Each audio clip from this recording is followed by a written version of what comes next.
I'm not sure if this is a good idea or not.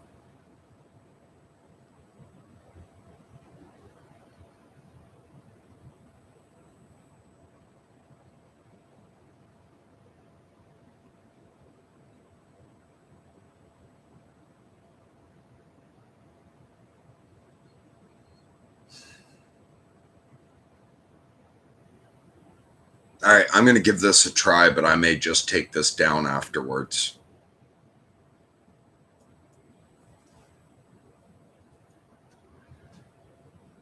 My concern is that what this is going to turn into is me venting instead of me making a point. But I'm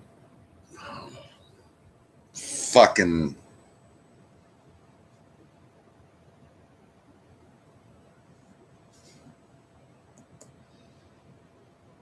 I'm already live, so...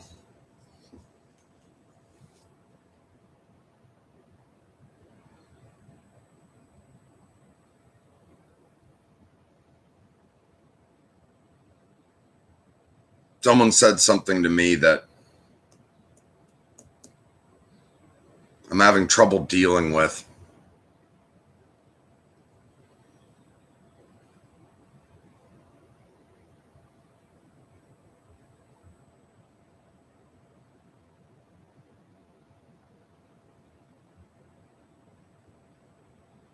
And I don't want to start yelling is why I keep just stopping.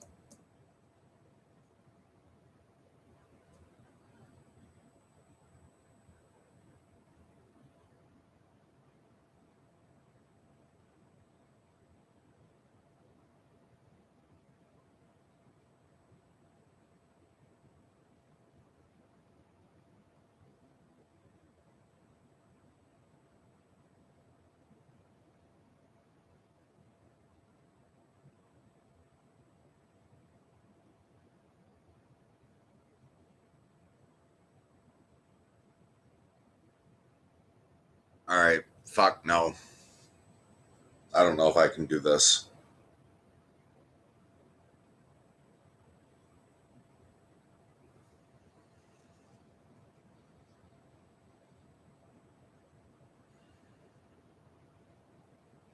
Hey, Wombat.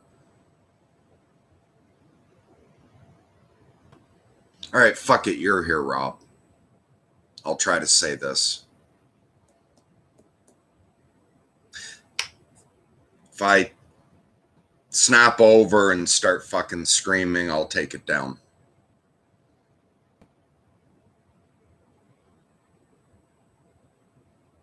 Hi, Daniel. I hope you're doing good. Love you both.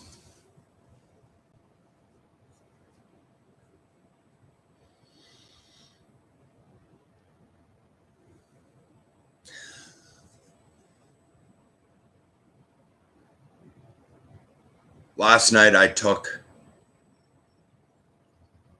like the maximum safe dose of my prescription sleeping pills. I took the maximum safe dose of melatonin.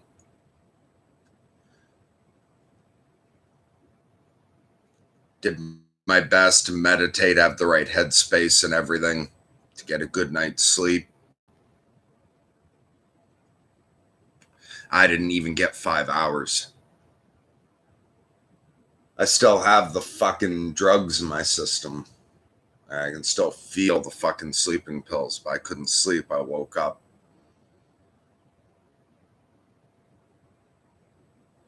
I don't know if I was dreaming about what happened but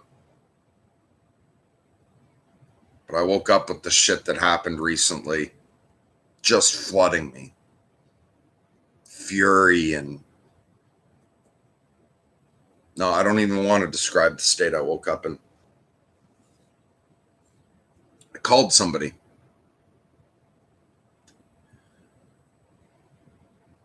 And I didn't do the kind of fucking rant. Like I didn't start screaming. I started with, "Hey, I'm really upset, but I don't want to I'm not going to raise my voice. I spoke just as calmly as I could.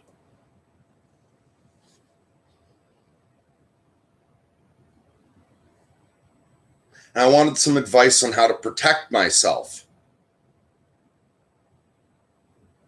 How do I protect my...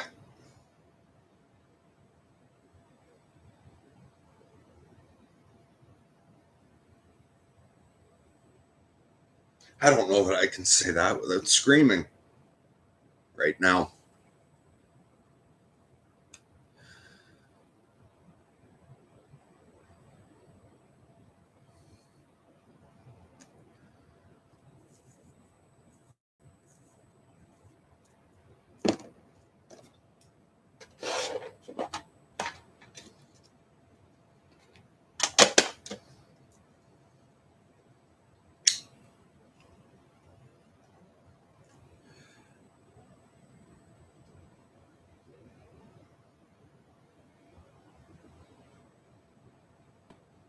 How do I protect myself from false police reports, outright lies?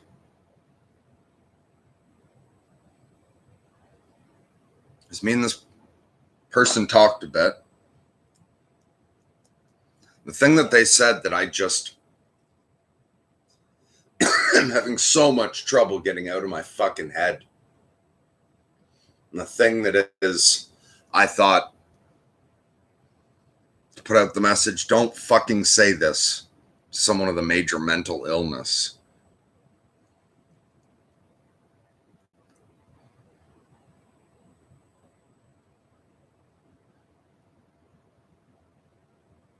Because the problems outside of myself that I'm dealing with affect this person as well. But this person said,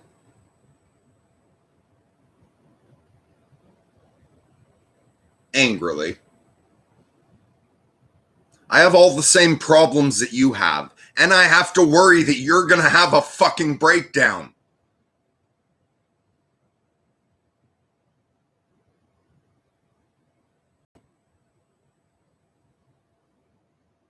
I know it's hard to deal with people like us. I know it isn't easy. But you don't fucking say that to someone.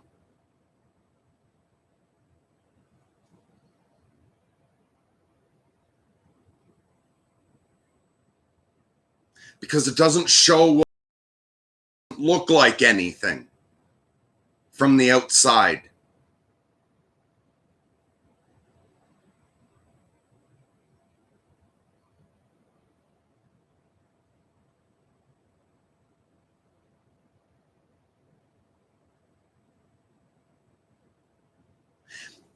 And it's something, okay, there's a time maybe you can say something like that. If somebody's doing something, like if somebody's not doing self-care, if somebody's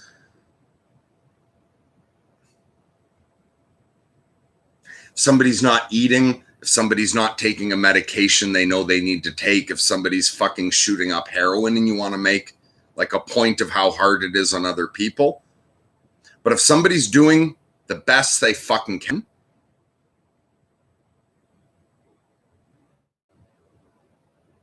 and they're asking for protection because outside circumstances are breaking them down,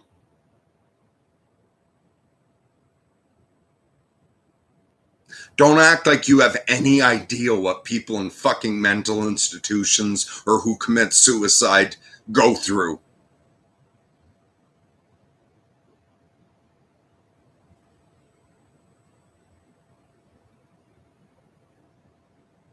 If this showed on the outside, if I fucking bled because of this, nobody would say shit like that to me.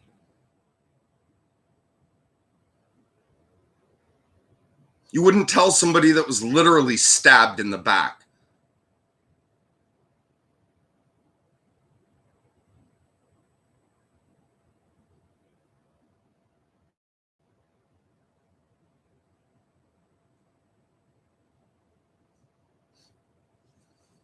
This is fucking deadly.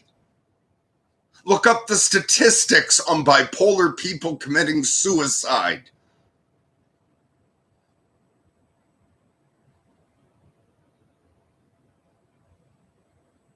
And it's a more general rule for years. I've had different people who push me to the fucking edge.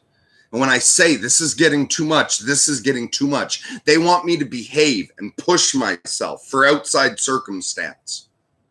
And then when I finally have a breakdown and have to lock myself away, I'm the one who deals with that alone, and it's invisible to everybody else.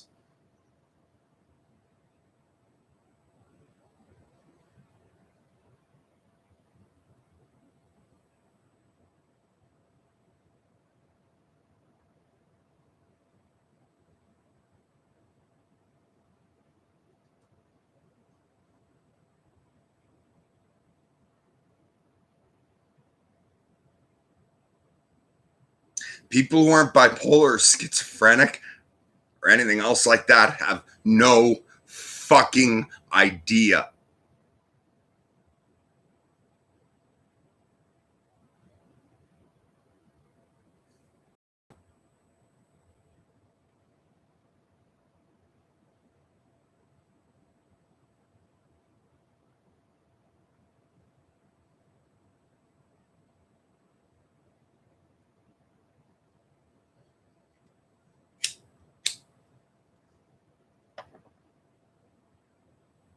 Yeah, sorry I yelled.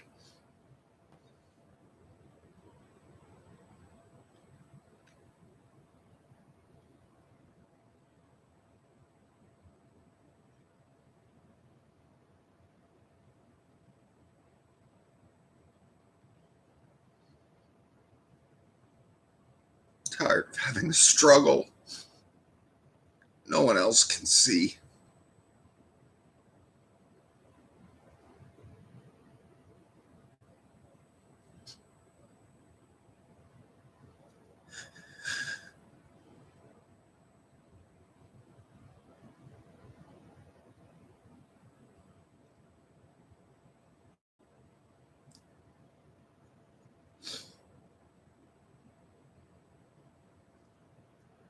Yeah, I didn't get through this without yelling. I didn't just make the fucking point.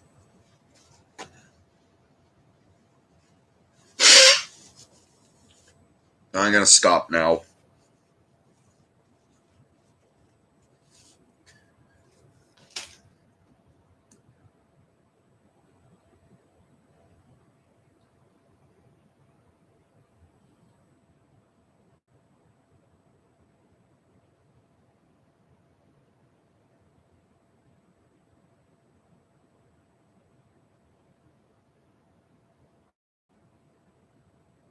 You still here, Rob?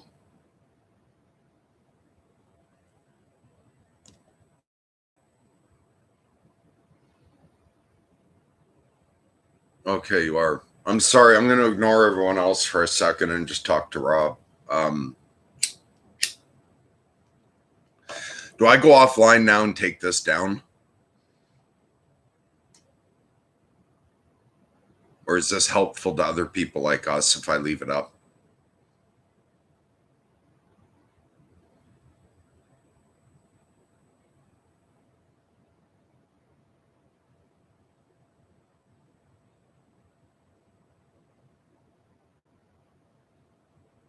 I'm feeling a wash of fucking regret of coming on and doing this. I don't think I did it right. But I get embarrassed by the majority of my shit.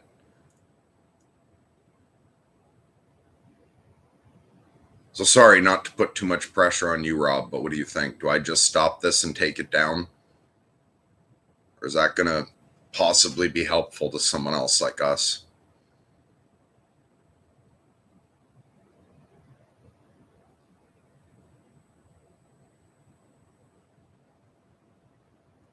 Yeah, I think I have your number.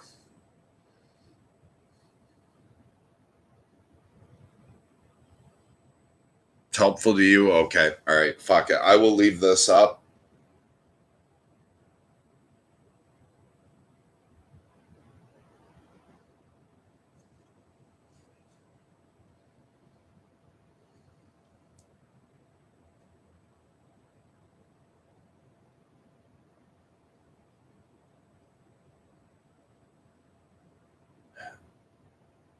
Yeah, all right. Um,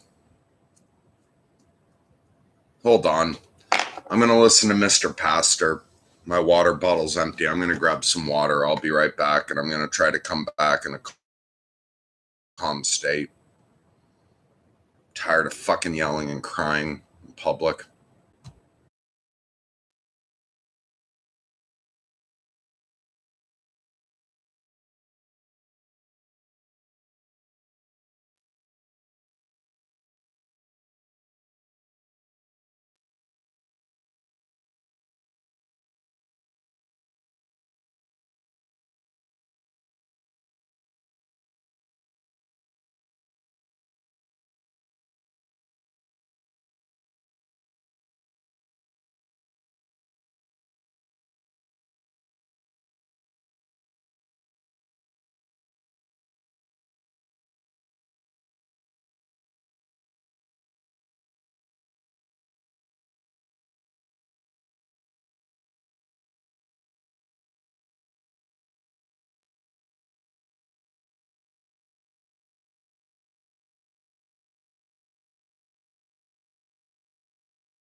All right, so to the couple people referring to a few years ago, I've been running this channel for 2 years and 4 months. Before that, it was Andrew. So if you're thinking back past 2 years, the person said what happened. This guy was doing awesome a couple years ago.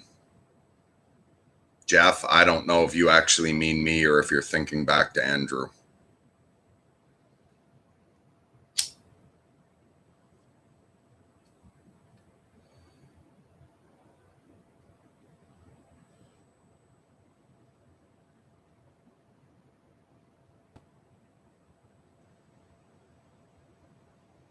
And so, for just the general comments of what's happening, I'm having a really difficult time. And for some fucking reason, I'm discussing YouTube, I guess, for the hope that it helps someone else.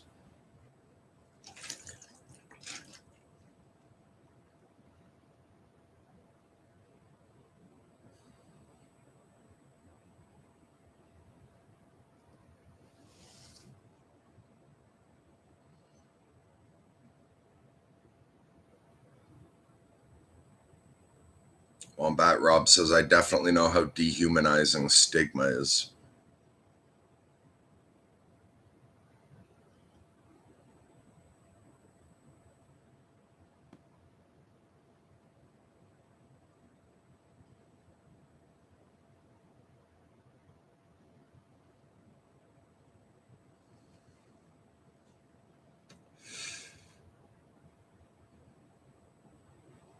I don't know how to answer your questions, Nokia. What am I running from? I don't feel I'm running from anything. What do I do? I'm professionally insane.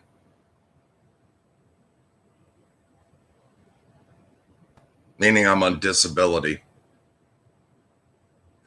Other than that, I do this fucking channel. Rishav says, don't give someone the key to control you. Oh, yeah, that's an interesting comment.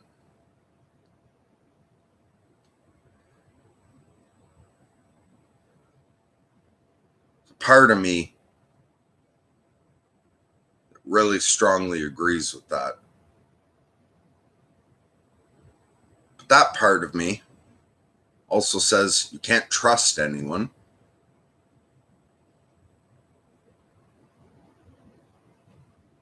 And that the way to keep from allowing anyone to control you or to influence your moods, a lesser form of control, is to shut them out.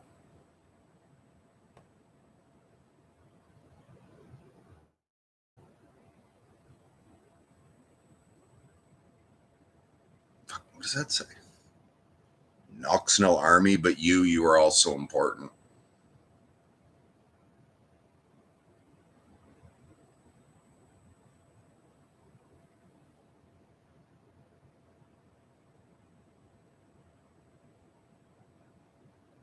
don't feel important right now. I just feel like a concentrated mass of pain.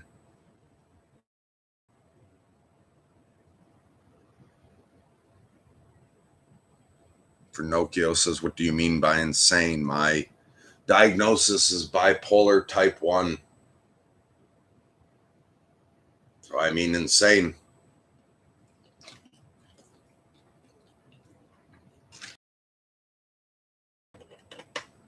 Artificial. Yeah, let's talk about something better for a moment than my bullshit. Andrew, the guy who started the channel, is off living his life. He's doing well. All the shit you watched Andrew going through back in the day, the biggest problems he had. Yeah, he really overcame them. So Andrew's off living his life, doing well.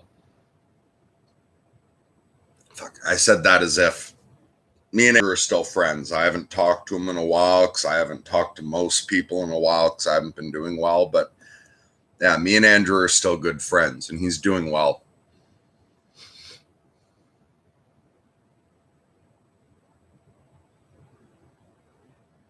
Oh, okay. So Knoxnell Army or whatever. This is making more sense of what you wrote before. What if it doesn't help others? You can help yourself. God loves you. To help others, you can start helping yourself. Yeah.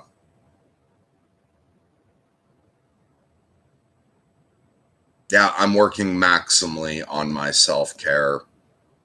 And even though in these fucking states, God does not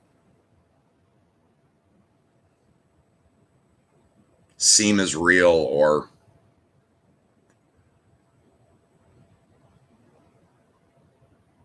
there are parts of my pain that want to define God as the enemy and turn against everything. I'm experiencing that kind of thing. But I still choose to stick to the God is good. I'm praying, I'm accepting all the help God's willing to give.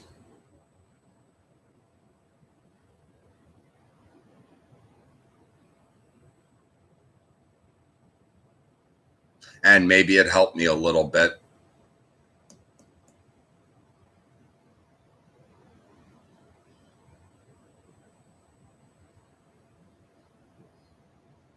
To shout that you shouldn't fucking say that.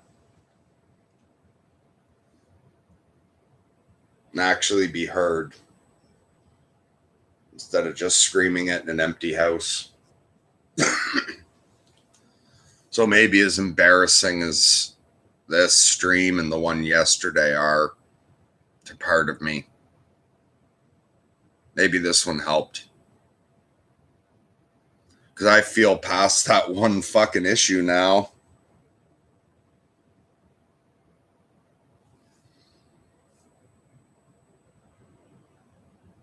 Until I did the stream, I just had that running through my head on a loop. It's not running on a loop anymore.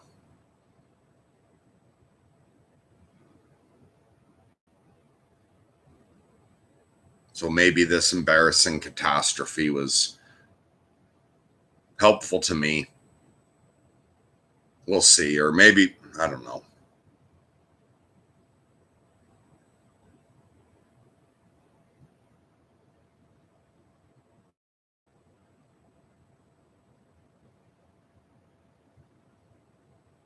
And maybe it's another problem I have. People have told me that I worry too much about being there for other people and not enough about taking care of myself. Even like I do my self-care by myself well. I do that well. I am not good at accepting help. Okay, and part of me just fucking flared up like, why the fuck am I saying I'm not good at asking for help? I've learned you ask for fucking help from people and you get shit like, I have all the problems you have, and now I've got to worry about you having a breakdown.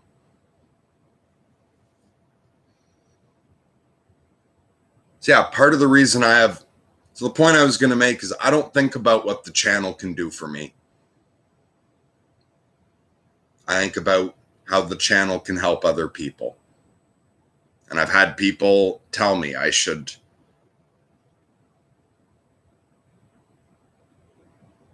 look at what the channel can do for me. But in the more broad sense, part of the reason that I want to, when I'm okay, help everyone as much as I can and will wear myself to the bone. And then when I'm injured, crawl into a cave and just work on healing myself and not wanting help from other people.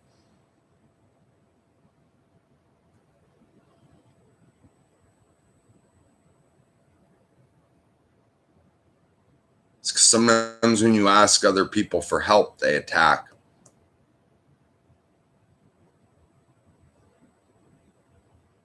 Or what's worse, and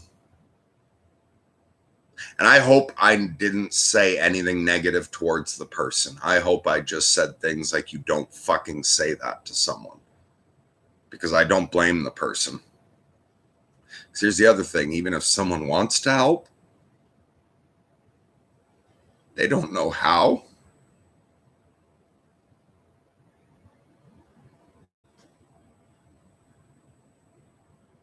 Even Peterson says, you walk down the street and you see some homeless schizophrenic person ranting at their own demons. What do? You go around that. You avoid it. Not because it isn't a good thing to want to help that person, but because we don't know how. Even psychologists and psychiatrists don't know how. We as humanity. Fuck, one little part inside says, if anyone knew how to deal with this shit, it was shamans. But we don't know how to help. So it's a real fuck to have someone who cares about you and wants to help,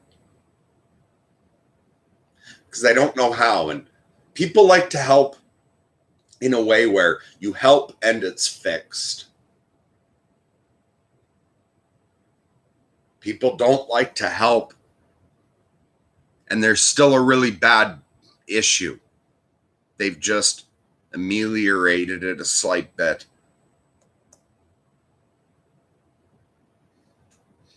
And so it's really hard on people who try to help people like me. You start with the best intentions.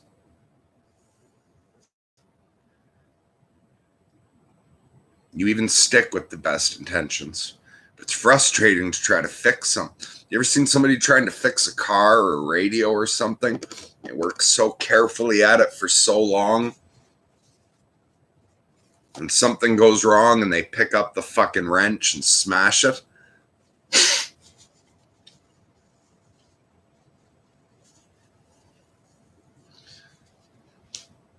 Something you were just trying to care for and fix. You put so much time and attention to it.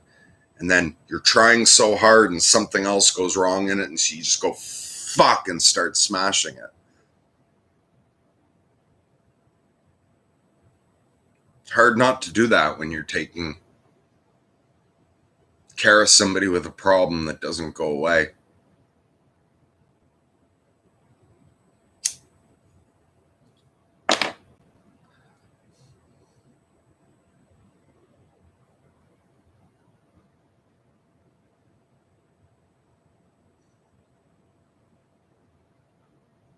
So part of me is terrified to ask for help.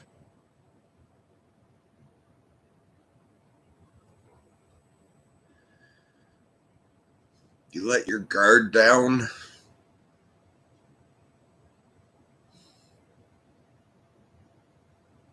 And just Just like fixing the car. Sometimes even at first the person's doing shit. It is helping, is working towards. Then it gets too much. Then they're upset at you.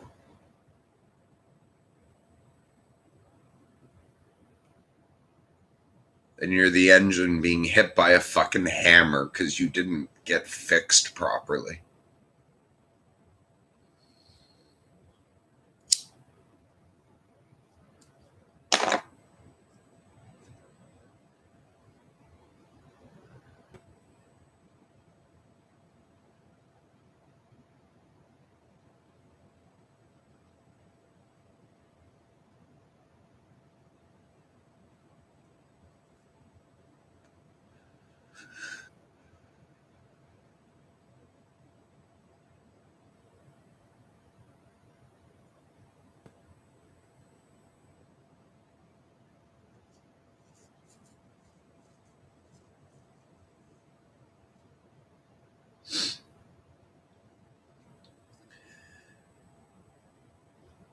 My vision's all fucking blurry with tears. I can't read clearly.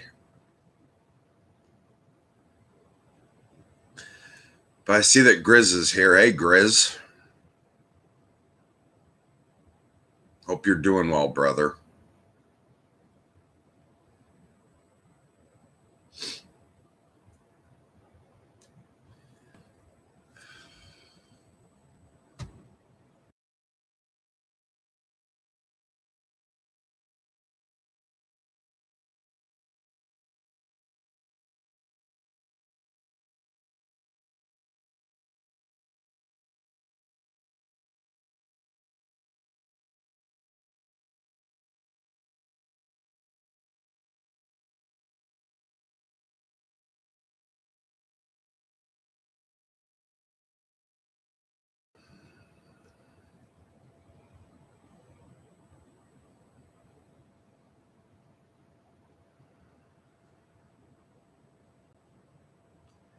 All right, so I see someone Focus wrote these videos are helpful. All right.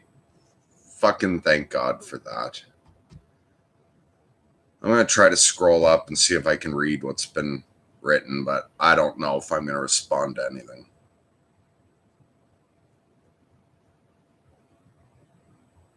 Oh, I'm going to respond to that. Rizhov says, if you know you're insane, then you are not insane.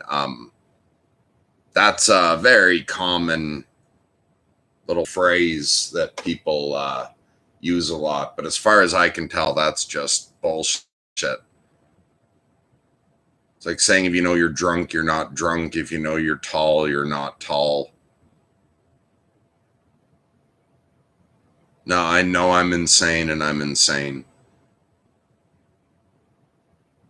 There have been time periods where I was insane and didn't know I was insane. I just thought I was a superhuman.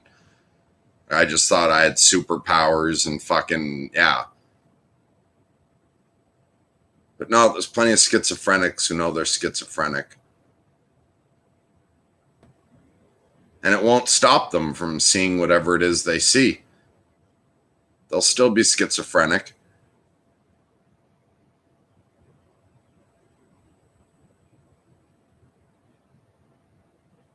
I knew a guy who saw a woman dressed in white all the time. He knew he was schizophrenic. Psychiatrist explained he was aware there wasn't an actual woman there. But it didn't mean he stopped seeing her.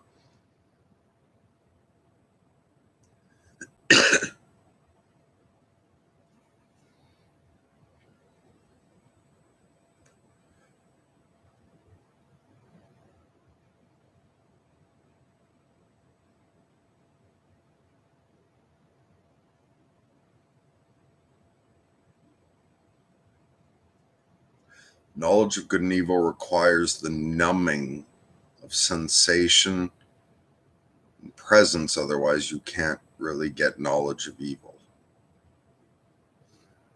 My brain's not processing that, Grizz. Not sure what the point is there, but fuck, why'd I even say that out loud?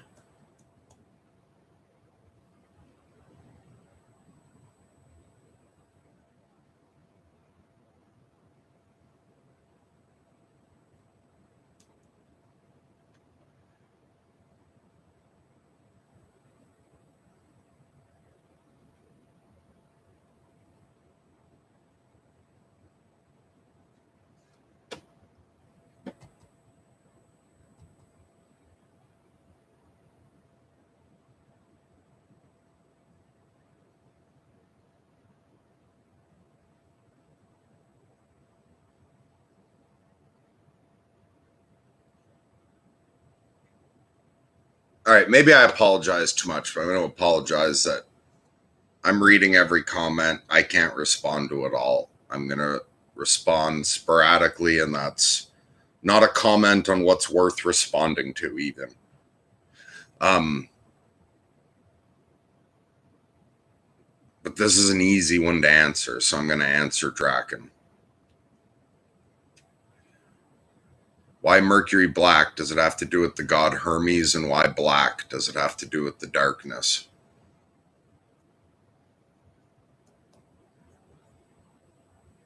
I took the name Mercury for years ago, yes, in relation. It's relative to Hermes, but it's far more than that. Mercury has multiple meanings. Mercury is associated with, like, Mercury is an element, Mercury is a planet, Mercury is a god. It's a multi-dimensional word.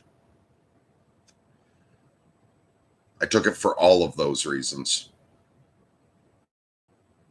The term Mad Hatter is because they used to make top hats out of beaver skin and used mercury in the process. And so if you were a hatter, a person who made hats, you eventually went insane or died. Because that's what mercury poisoning does to you. But at one point, part of me actually really regretted, because I took the name Mercury at the point when I was still detached from society. Like, I had a wife and kids at that point. I had like social interaction in the real world. But I was not online or anything. I did not expect to plug back into society at the point that I took the name Mercury. It didn't come from a rational sort of place. It was a summer where I was heavily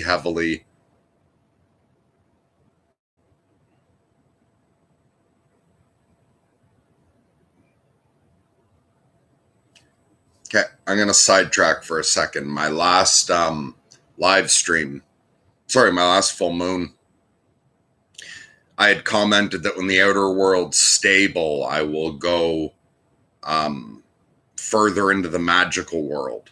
That when my outer world's not stable, I won't go as far in. And I'm forgetting who it is now, but somebody commented under the video and left a link, which YouTube blocked automatically. And I didn't notice it. But I noticed it and allowed it. So whoever it is, their little link shows now, and I watched it. And it was a video from, fuck me, I'm blanking on the name of the channel. But anyway, I assume they posted it because they'd heard that part of it, because the video by Academy of Ideas maybe was discussed between Nietzsche and Carl Jung at one point. And pointed out that when Carl Jung did his active imagination and went very much into the other realm, he relied on his stable, grounded life. He relied on the fact that he had a family relying on him, and he had, you know, his fucking degree and his professional position, and that his life was orderly and grounded. And that he even said himself, he felt if he hadn't had that and he'd done his active imagination shit, which is just magic under another name, he felt he would have gone insane. And then you look at Nietzsche by comparison, who went very deep into all of that shit and didn't have that kind of outer grounding. I really appreciated whoever, I wish I could remember their name. I appreciated them putting that link there. because it was an expansion on what I was discussing. So that's something, while I'd never thought of it concretely, like the way that video puts it out. When my outer world was more stable years and years ago,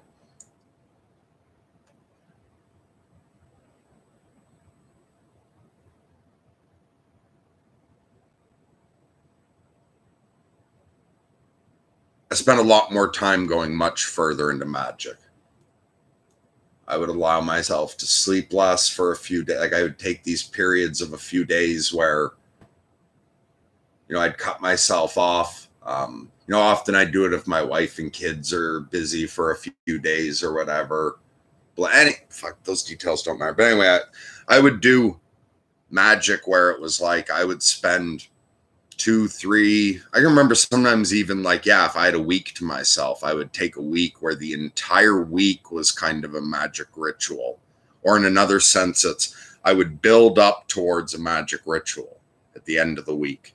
So I would fast partially throughout the week. I would allow myself to sleep less. I would do all sorts of like meditating, smaller rituals, building up to the large ones. So it was during a summer where I was very, very, very immersed in the mystic. So my outer life was grounded. I could go into that. And then once the final ritual was done, it's, all the grounding techniques and get a good night's sleep and start eating, and I'd be able to pull myself in. And because the world was grounded, I could do that. So during that time, I was spending way the fuck more time talking to gods and angels than human beings. And it's not so much I chose the name Mercury, but felt it was given to me. I took it on as my magical name. A lot of magicians have magical names, or Wiccans, or whatever. Some, you keep your magical name like a secret. You only use it in your order. You only use it.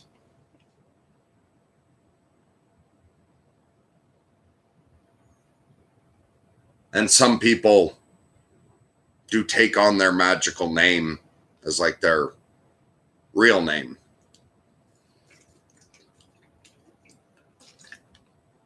I'm not the kind of magician who separates the magical life. Like there are people you would be surprised from the outside. They don't tell anyone they do magic. They have a secret temple and a secret. But anyway, people who live like that, some of them like you confine your magical life is separate from your normal life. You have a sacred space preserved separate from their space. So you separate your magical and mundane life. I'm not that kind.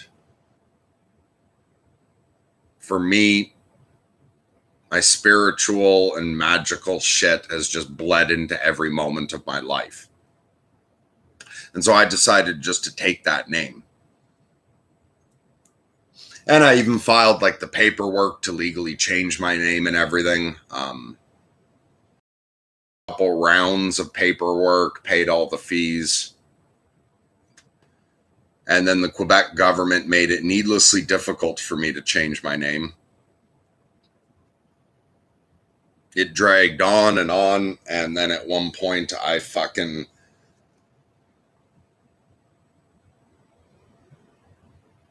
temporarily gave up on attempting to change my name legally. It was too much of a hassle.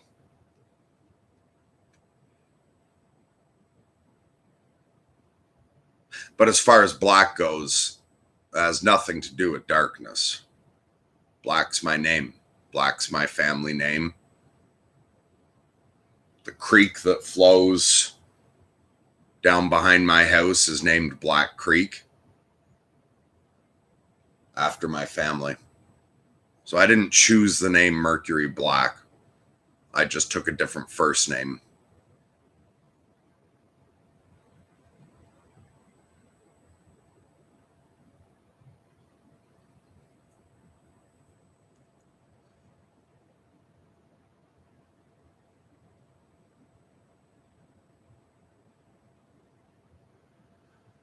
So Raziv, sorry if I mispronounced that, says sometimes we don't even know what is best for us. Oh, fuck. Do we ever know what's best for us? Sometimes we know this is better for me than that, but I don't feel I ever know what's best. I'm always looking. Fuck. I'm not going to derail on each little thing. Let someone's will and sheer process let you see progress day by day. We're not cars or blenders. We're far more complicated. Even Peterson needed help.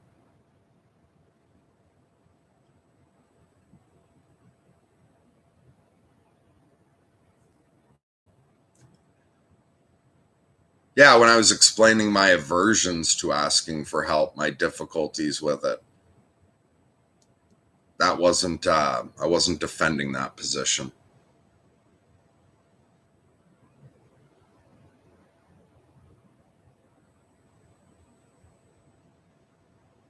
I'm open to whatever help is best for me.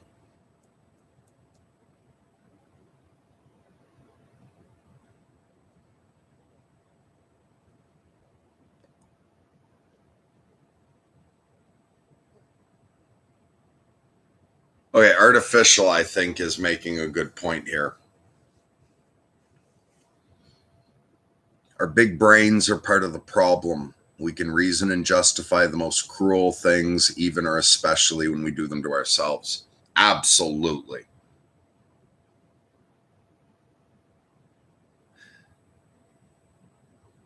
It's like when Peterson speaks out against the anti-natalist movement.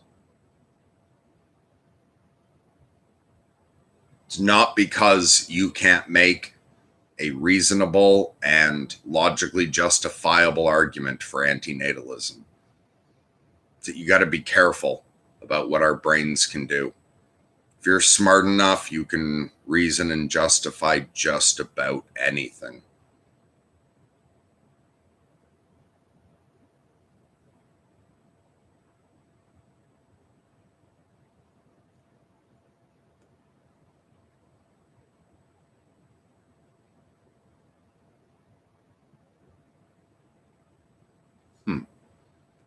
Threat assessment says, I think you are being spun up by YouTube. I am not a nice person, and a guy like you makes me want to say not nice things. Stop this, man. You're not helping yourself. And then you say good day. Why are you being nice to me then? If you're a not nice person and I make you want to say not nice things.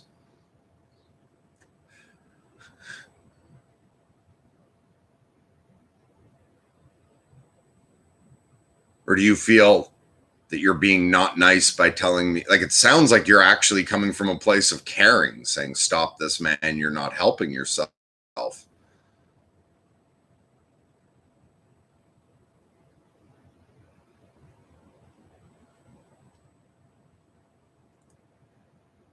Mick keeps asking, just found this stream, what's your story?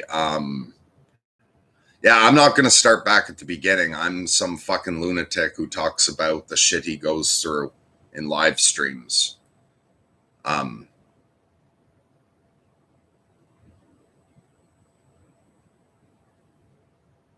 you're actually curious what my story is, there's volumes of it on the channel. So did threat assessment go on to fucking rip into me somewhere or something?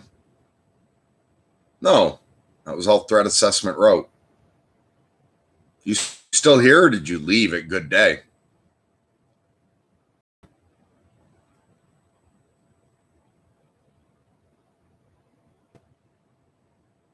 Artificial says few people are even half sincere, so that's a point for you.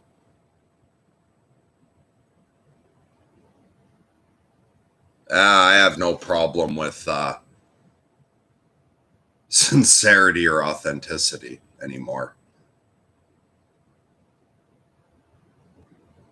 That doesn't feel like something commendable to me, though.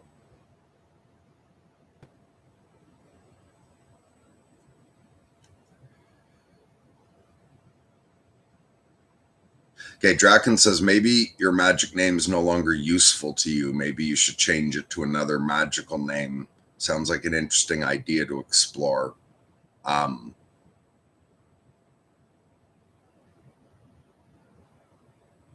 Not that I'm not open to that, but like the point I want to make on that is one thing that it could look like is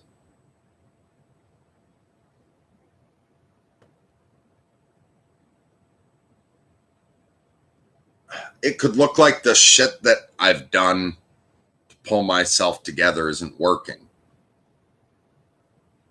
Or I could imagine somebody even tuning into this, seeing the shit I go through and hearing me say I do magic and being like, oh, okay, well, there's how you fucked your life up. Look what doing magic did to you.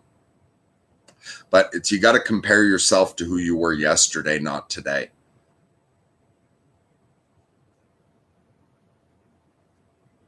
As pathetic as it is, this is a monumental achievement for me.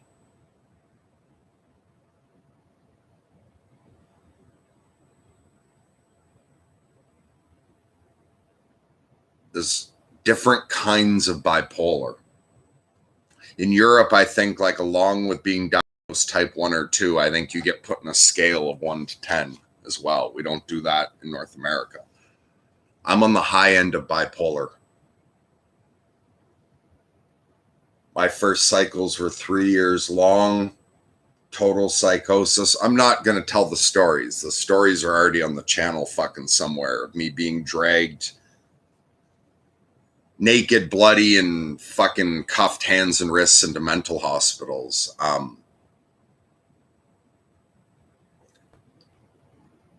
When I first really took seriously being bipolar, my goal was to not kill myself, to not end up back in an institution.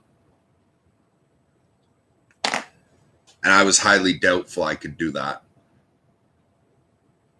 So first of all, without the support of my family and other things, right from the beginning, I would have ended up homeless in an institution or in jail.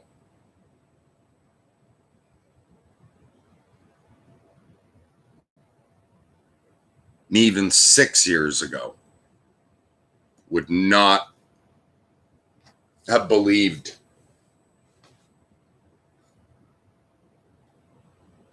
that I could be like as shitty as how I am doing is compared to a normal person.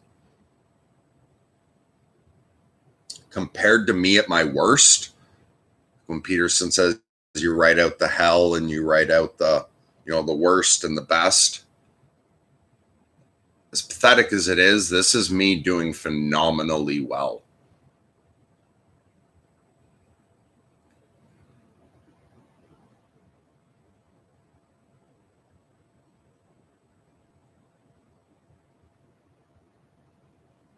As pathetic as it is, I have to give myself credit that I haven't been in an institution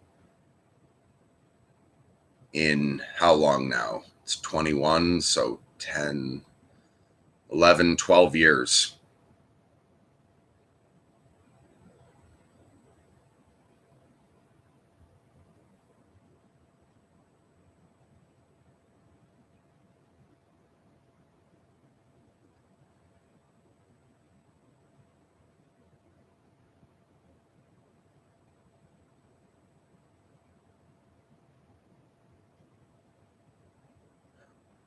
Excellent point, Grizz. Sincere people can only help you towards what they consider healthy. Yeah. And the other thing is, like, with help, you'll get both ends of everything.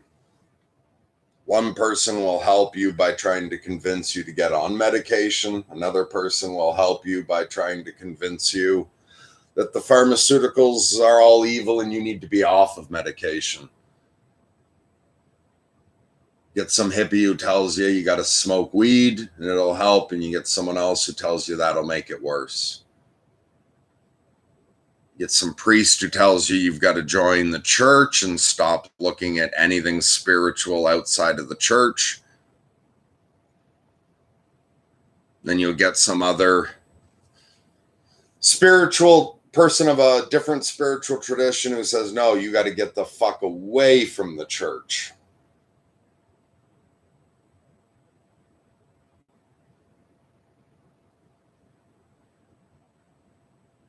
Some people will tell you to make sure you eat. Other people will tell you to fast.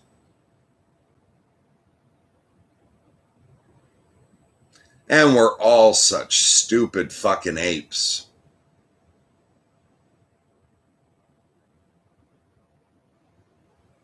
So none of us has the right answer. Not in the sense of true, the whole truth and nothing but the truth.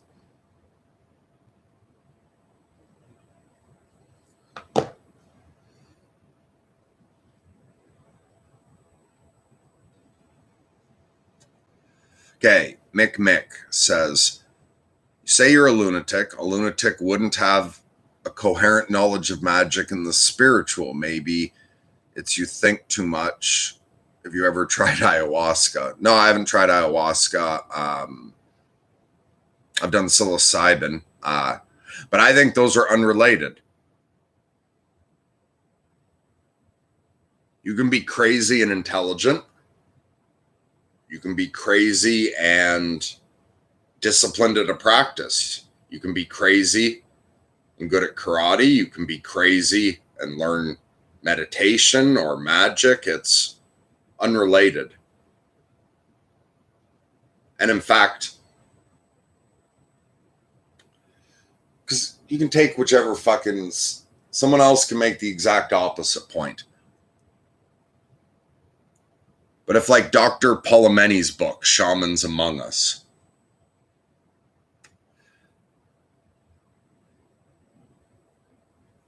it's possible that having coherent knowledge of magic and the spiritual isn't despite the fact that I'm a lunatic, but because of it. Perhaps bipolar and schizophrenic people, perhaps some of us are natural shamans and magicians, and we just need the right training in that.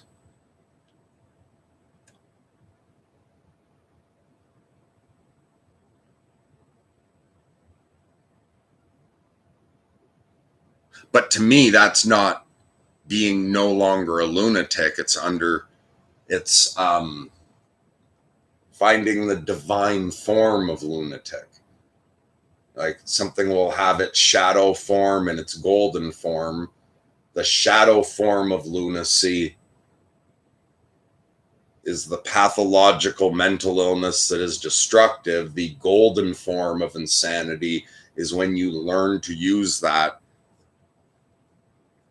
It's like the comment about ayahuasca. While I've done hallucinogenics in the past, and for some magicians and spiritual traditions and whatnot, like hallucinogenics are used to connect you to the other world. One of my favorite modern practicing magicians is Alan Moore, and he would use hallucinogenics to connect to that realm. I don't need hallucinogenics anymore. Because I'm insane, I can use varieties of techniques, breathing techniques, mental focus, blah, blah, blah, perhaps slight fasting, slight sleep deprivation, whatever. But I can use non-pharmaceutical methods of inducing the states that Alan Moore used to have to take mushrooms to achieve.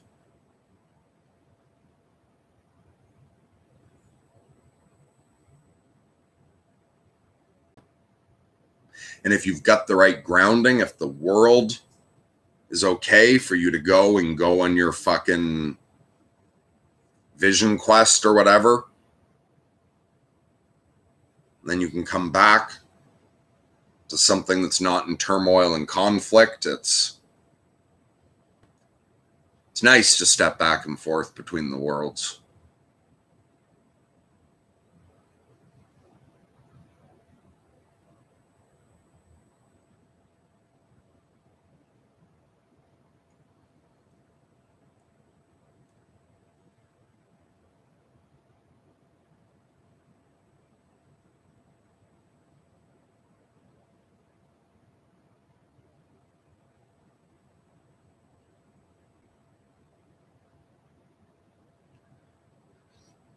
Project Sigma wrote last resort ?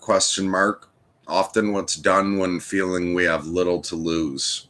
Authenticity, or better yet, not willing to part with.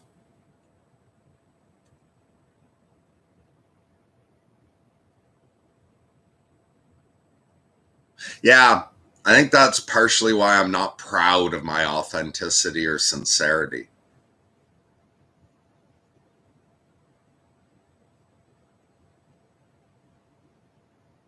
It doesn't, I don't know how to put it.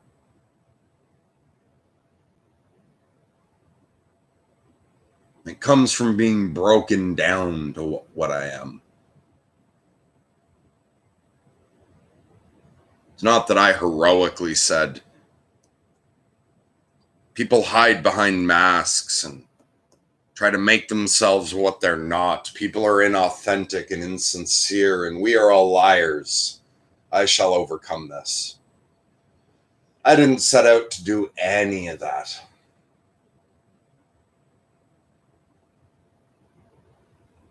I got hammered down by a bus and hit by lightning and just smashed over and over and over again.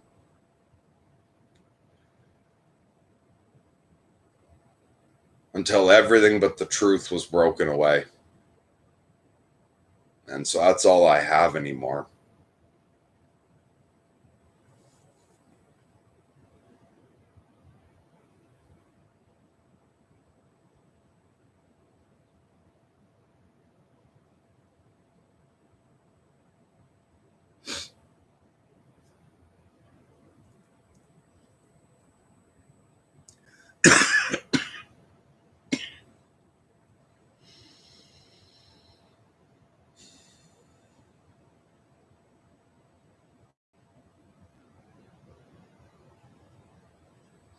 Thank you for that, MC.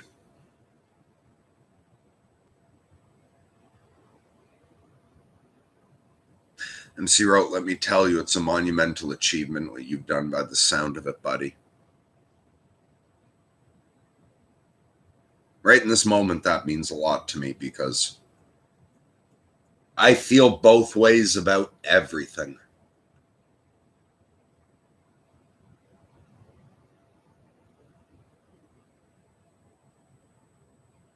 There are times when I am immensely,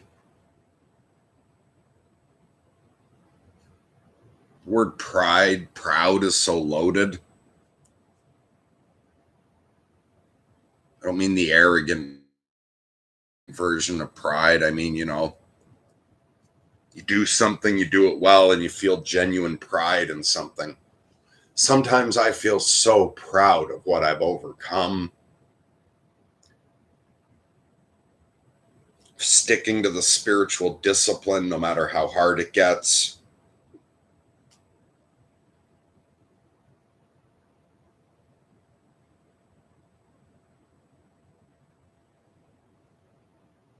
And other times I'm so fucking ashamed of it all.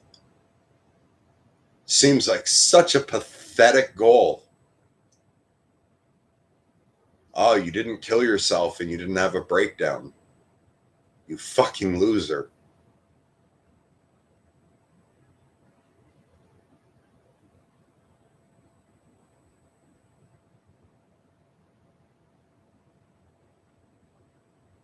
And work so hard to be forgiving and to not turn against God when there's demons screaming in my head. It's like, what the fuck is that to be proud of? And at the same time, it feels like a fucking deadly battle that I can barely handle and that takes every ounce of my being.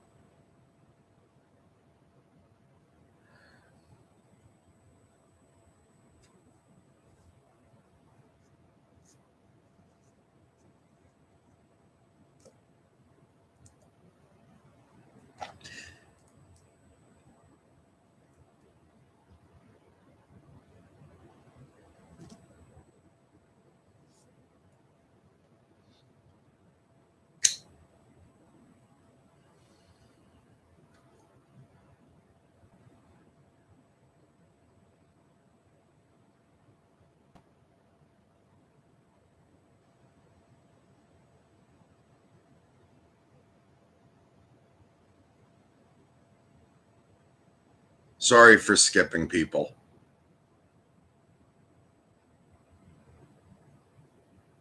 But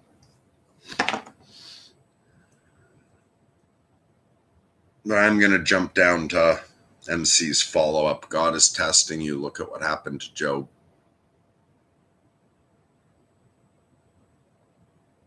I act as if that's true. There's moments where I don't feel that belief. But that's what I stick to.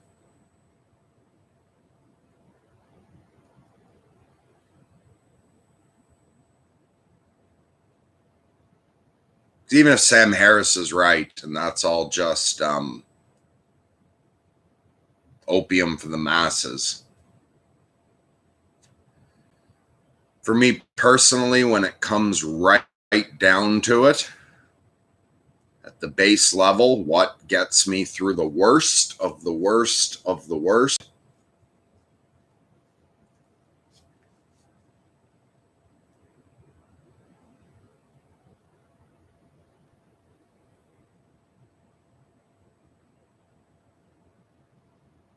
is choosing to frame it that way. So that may be completely delusional thing. But I do frame my life as God is real. I'm here for a purpose.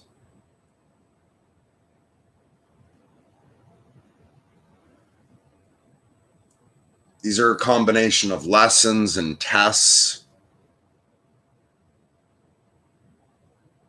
That the hammering I experience is God shaping me into the tool he needs.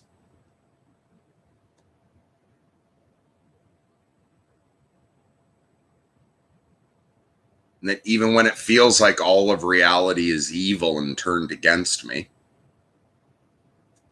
I go right to that Job metaphor.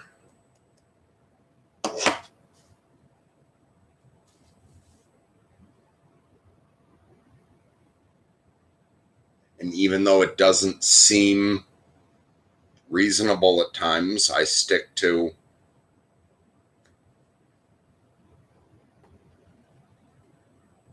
that Job metaphor so I don't kill myself, no matter how bad it gets.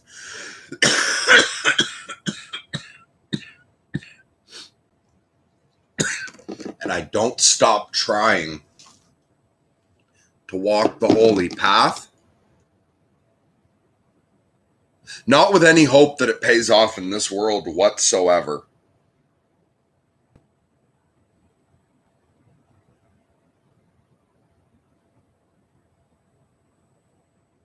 But that eventually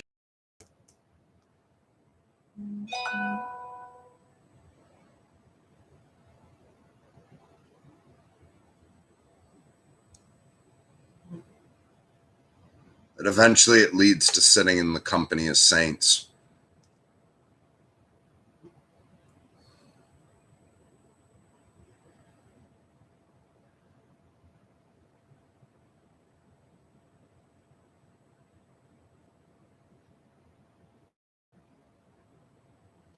I should go deal with that text as a follow-up probably to the other one. Yeah, I should go deal with something.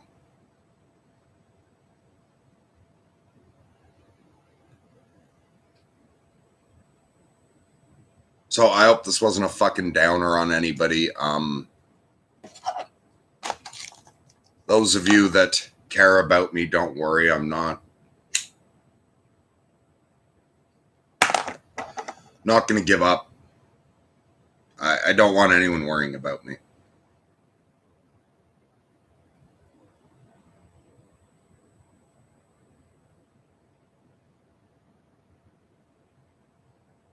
Yeah, I should go. God bless. Lunatic love to all.